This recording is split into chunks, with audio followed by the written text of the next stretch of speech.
first, he doesn't get an invitation, he runs a smear campaign. Then he does get the invitation. When he does get the invitation, he says he won't go. Right at the end, he says, okay, I'll go, because he had a motive. And when he gets there, that motive is not fulfilled.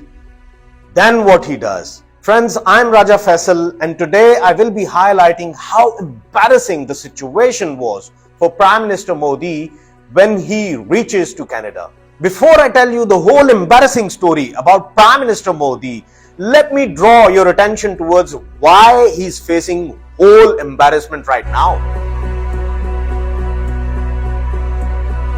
Well, this episode starts back in 22nd of April 2025 when an unfortunate incident takes place in Pahalgam. Without paying any heed to any investigation at all, Modi and his gunners started blasting towards Pakistan. They started shouting the same mantra, Pakistan is behind this terrorism. Pakistan is behind this terrorism.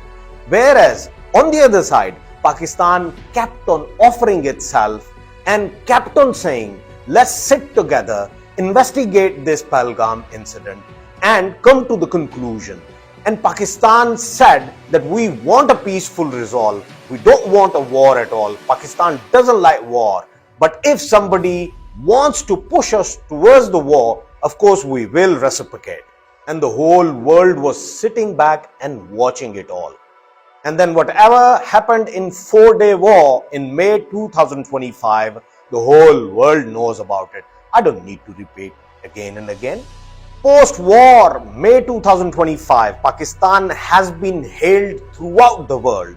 The reason being, Pakistan maintained that Pakistan believes in peaceful resolve. Pakistan believes in sitting on the table and resolving the matters, rather than taking up the guns and fighting each other.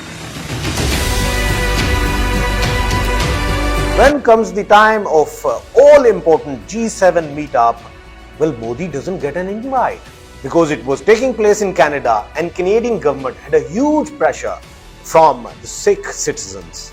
And don't forget, Sikh Canadians are very powerful and they had conducted an excellent Khalistan referendum back in days.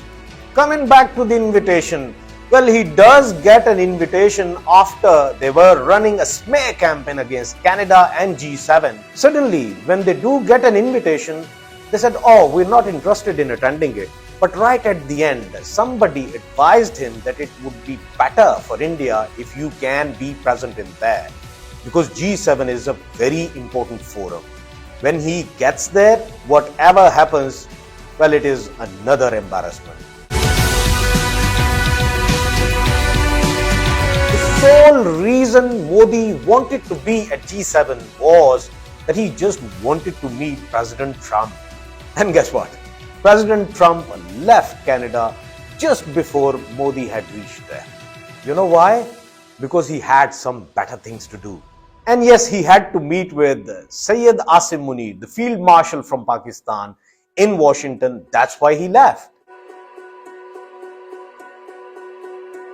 Modi not finding President Trump at G7, he suddenly started meeting with whoever he encountered. And one of the meetings I actually saw was between him and President Macron from France. And my God, that hug and all the uncomfort was present on the face of President Macron. And then Modi found this as an opportunity to take some photos to take home, to show to his people that he was very busy there. That's it, he took some pictures and after that he boarded his plane once more and he went to Croatia. But before going to Croatia, something else happened, and that was that there was another statement coming from his office related to that he was invited to Washington, but he didn't want to go there because he already had a planned trip to go to Croatia, and that's why he had to leave Canada. So, you know, he just tried to portray as if he is having the upper hand.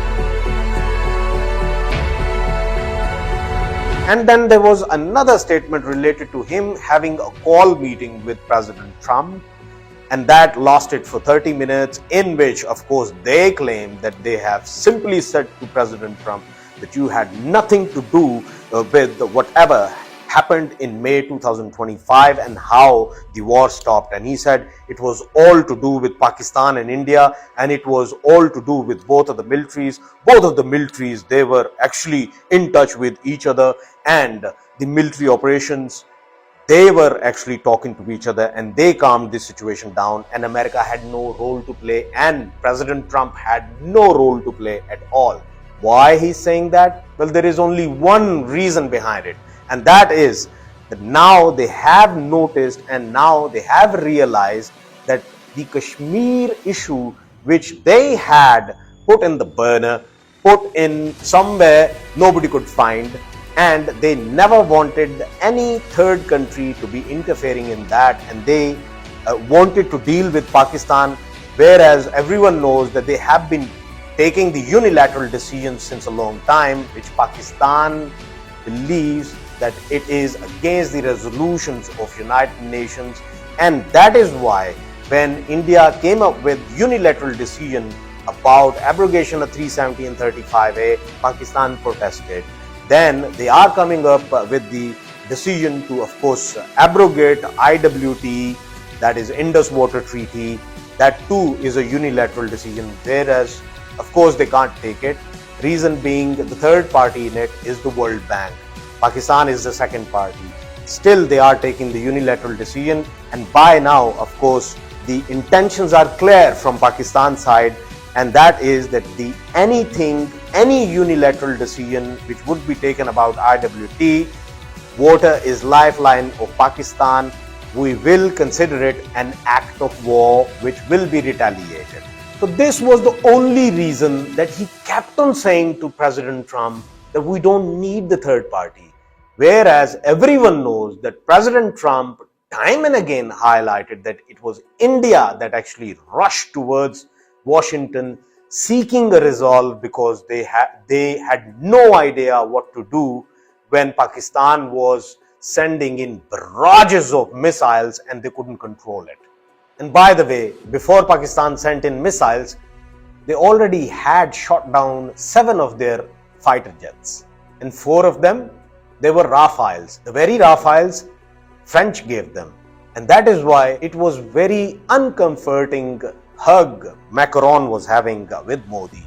The biggest reason behind it is that the producer of Rafales, the French company Dassault, is nearly bankrupting. Another embarrassing point was when Modi's team, the MEA spokesperson, was asked about why Indian generals are not invited to Washington, but the Pakistanis are, and this is what he had to say.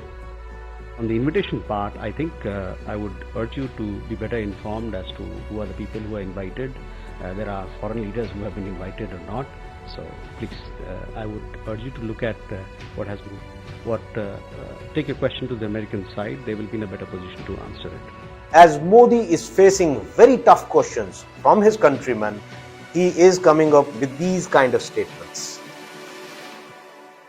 It's like we all, whenever someone says good thing about us, we always tag tweet and say, yes, I endorse you.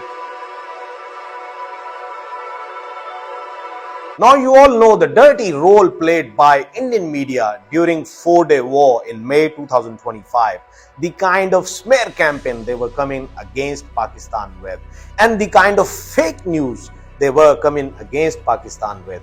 And you all know the way they were boasting about how they have conquered the whole Pakistan, and somehow martial law is being imposed in Pakistan, and somehow Prime Minister of Pakistan is hiding somewhere, nobody knows about it. And somehow all of the major cities of Pakistan, they have been captured by either Indian Navy or Indian Air Force or Indian military. And guess what? The cities that had no water access at all, not even next to a river, even they were being claimed that the Indian Navy, they have conquered them. I mean, there are some limits to stupidity. Furthermore, the same media during Israel-Iran conflict, they are coming up with kind of statements and kind of news, the fake news they're coming up with is related to Pakistan, that Pakistan is assisting Iran. Pakistan is sending all of its missiles to Iran to fire on Israel. Well, this is all fake news. Pakistan stands with Iran because their territorial integrity was challenged by Israel. Guess what? No end to the Indian fakery. Now they are coming up with the latest fake news about Field Marshal Sayyid Asim Munir giving up the air bases, giving up the naval bases to the Americans to attack Iran. I mean, this is utter nonsense. And they're coming up with this fake news related to the recent meeting between both of the leaders. I mean, one might wonder something none of the pressers highlighted from Pakistan side and from the American side. How the hell Indian media knows about it? Well, that's what you call Shrivastava Group. If you really want to know about the Indian fake news and Indian fake media, you need to go through a story related to EU Disinfo Lab. It wasn't done by Pakistan. It wasn't done by any of the Muslim countries. It was the EU Disinfo Lab that actually highlighted how fake news is being permitted and is being the national narrative of India. That is Shrivastava Group. Sitting in New Delhi, they are running a nexus of fake media, of fake news channels, of fake news portals, and they keep on sending in and they keep on tunneling the barrages of fake news in there, and that gets endorsed by ANI, the premier news agency of India.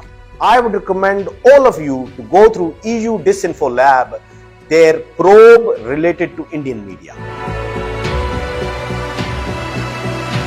At the end, all I can say is sometimes I feel sorry for Prime Minister Modi.